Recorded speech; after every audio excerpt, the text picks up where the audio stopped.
So I went and saw Sonic the Hedgehog. Still can't believe that was something I actively went and saw, but hey, there was nothing else on that I hadn't already seen, and I was mildly curious. This family-friendly hedgehog arrives on the big screen with a little bit of controversy. When the first trailer hit, Sonic was so abrasive looking a character they had to go back and redo him. And when the movie opens, we meet Sonic in a world that looks very reminiscent of the original game.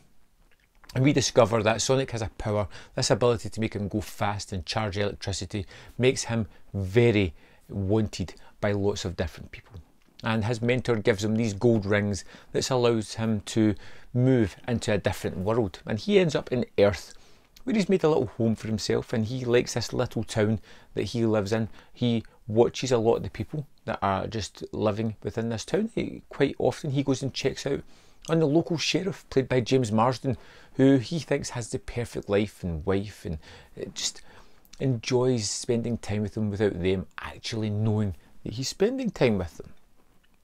Of course, people start to discover Sonic, and it's pretty soon that we have a Dr. Robotnik chasing after him in the form of Jim Carrey, and the movie's basically a chase movie from then on.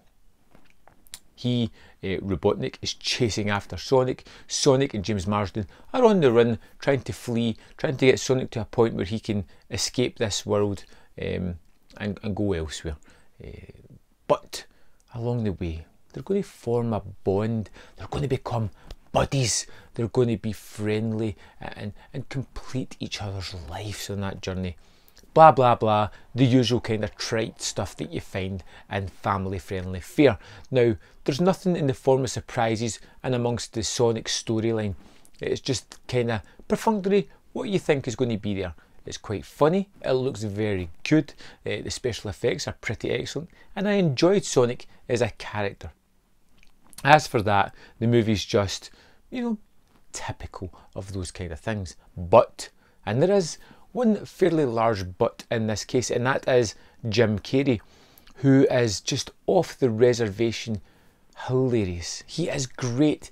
He is harkening back to his Ace Ventura days with his kind of wacky performance of facial mannerisms, body movement, the way he's just brightens up the screen whenever he's on it. I loved this character of Robotnik. I thought he was wonderful and a great addition to the film. For me, he is the most interesting part of this rather bland movie. If it wasn't for him, this would be completely forgettable, and it just reminded me how great Jim Carrey can be in these silly roles.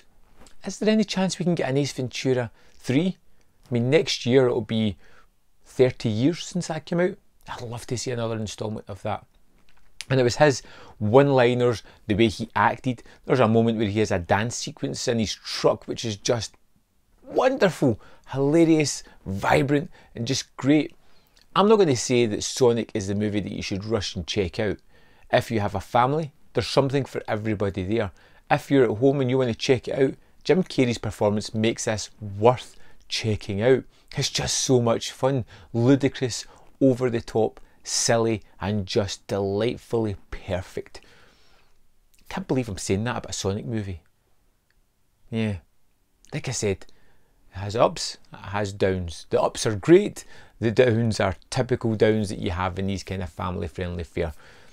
I would suggest checking out Sonic the Hedgehog if you have a family or you're really a big fan of Jim Carrey's silly heyday in the early to mid-90s. There we have it. I'd love to know your thoughts on Sonic the Hedgehog. Let me know in the comment box below your thoughts, and I'll see you next time on Man v Film.